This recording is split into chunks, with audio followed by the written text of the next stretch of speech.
এবার জন্মদিনে যেটা সবচেয়ে মেন কাজ হচ্ছে আশীর্বাদ।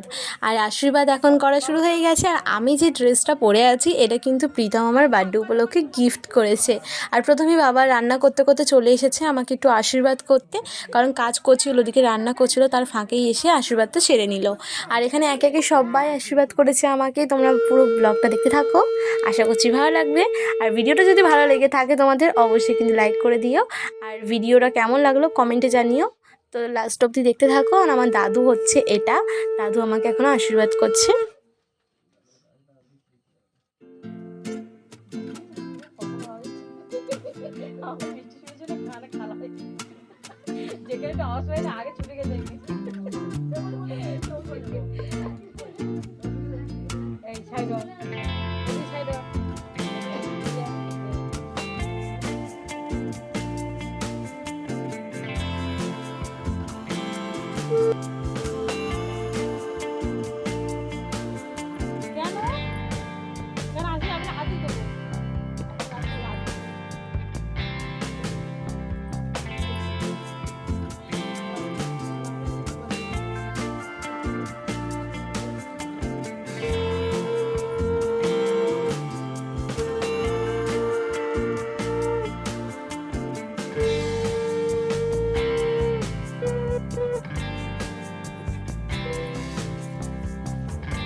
বেলুনটা দাও না, থাকবে।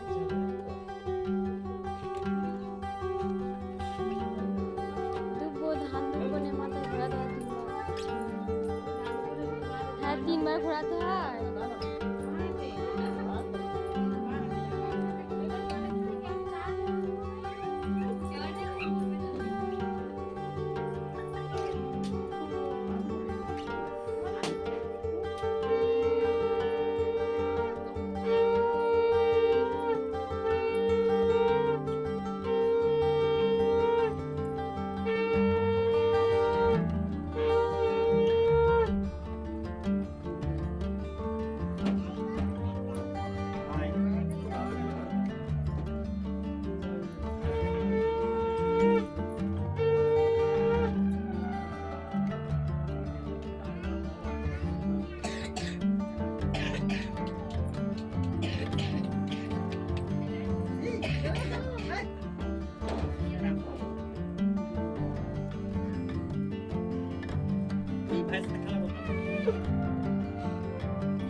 আর এখানে প্রীতম আমার থেকে বড় বলে ও আশীর্বাদ করেছিল আমাকে।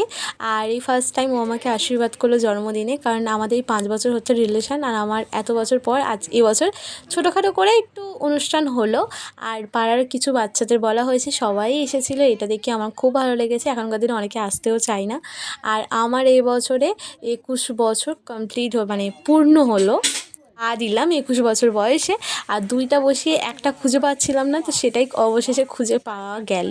আর এখন দেখতে পাচ্ছ সকলে বসে আছে। আর থিমটা তো বাচ্চাদের খুবই পছন্দ হওয়ার কথা, আর আমার তো এই থিমগুলো খুবই ভালো লাগে। আর দেখে নাও কত সুন্দর কেকটা।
আমার যে কেকটা নেওয়া হয়েছে সেই থিমের ওপরে যেসব হাঁস ঘরবাড়ি ছিল, আসলেই ওইগুলো নকল, ফলস ছিল। সেটা কাকিমা বুঝতে পারছিল না, তাই কাকিমা ওইগুলো নিয়ে দেখছিল। আর এখানে দিদি আর মা মিলে কেকগুলো কাটিং করে করে মানে পিস করে করে দিচ্ছিল, আর মা সেগুলো নিচ্ছিল, কারণ এদিকে খাওয়া দাওয়া মানে শুরু হয়ে গেছে। আর অনেকই বাচ্চা কাচ্চা ছিল, সেগুলো আসেনি তারা এখনও, তারা লেট করে আসবে। আর যারা ছিল তাদের সঙ্গে কেকটা কাটিং করলাম। আর এখন সবাই খেতেও বসে পড়েছে। আর এখানে দেখতেই পারছো এই ঘরটা ফাঁকা ছিল বলে এই ঘরে খাওয়া দাওয়া ব্যবস্থাটা করা হয়েছে। আর এদিকে করে বেশ সুবিধাও হয়েছে। আর আজকে সারাদিনের আমি একটা মুহূর্ত তোমাদের সঙ্গে শেয়ার করলাম, যতটুকু পেরেছি একটু একটু করে ভিডিও নিয়ে। তো ভিডিওটা ভালো লাগলে অবশ্যই লাইক করে দিও। তো আজকের মেনুতে ছিল হিঙের কচুরি, আর ছিল কাবলি ছোলা পনির দিয়ে ঘুগনি, আর এই পায়েসটা ছিল ওফ, যা দেখতে লাগছিল। আর এখানে দেখতেই পারছো সবাই খেতে বসে পড়েছে। আর সঙ্গে ছিল কিন্তু রসগোল্লা। আর এখানে কাকিমা এসেছিল, একটু হেল্প হয়ে গেছে। তো কাকিমা এখানে সবাইকে খেতে দিচ্ছিল, আর মাও সাথে সাথে দিচ্ছিল। ও কি ঘুমাবে সাহেব? ঘুমানোর সময় হয়ে গেছে মনে হয়। হ্যাঁ হ্যাঁ খুশি আছে। যা কাকিমা তুলে না,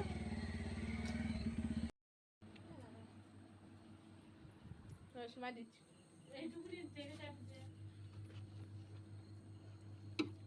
অনেকেই বসেছিল, তাই কেকটা সেরকমভাবে সবাইকে খাওয়ানো হয়নি।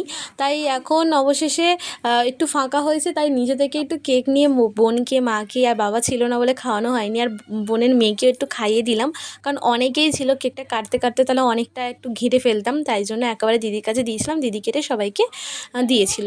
যাই হোক, এখন আমরা অবশেষে খেতে বসলাম 11:15টার সময়। এখানে দেখতে পাচ্ছ আমরা যে কজন বাকি ছিলাম সেই কজনই খেতে বসে পড়েছি। আর আজকে ছিল তো হিঙের কচুরি, যেটা এই ফার্স্ট টাইম আজকে আমাদের বাড়িতে হলো। আর পিসি এসেছিলো, বোন এসেছিলো, আর কিছু ভাইরা এসেছিলো, ওনাদের লেট হয়েছিল আসতে। আর আমার তখন ভিডিওটা করা হয়নি, যতটুকু বললামই, যেটুকু সারাদিনের ভিডিও নিয়েছিলাম তোমাদের সঙ্গে এই ব্লগে শেয়ার করলাম। আর আমার চ্যানেলটাকে সাবস্ক্রাইব করে রাখো। বার্থডেতে যেসব গিফট পেয়েছি সেই গিফটগুলো আনবক্সিংয়ের ভিডিও আসতে চলেছে। তো চলো, ভিডিওটা ভালো লাগলে লাইক করে দিও। নতুন একটা ভিডিও দেখা হচ্ছে। আর মিনি ব্লগগুলো তোমাদের কেমন লাগছে আমার কমেন্টে জানাতে ভুলবে না। তো চলো, আজকের মতো গুড নাইট, শুভরাত্রি, টাটা, বাই বাই।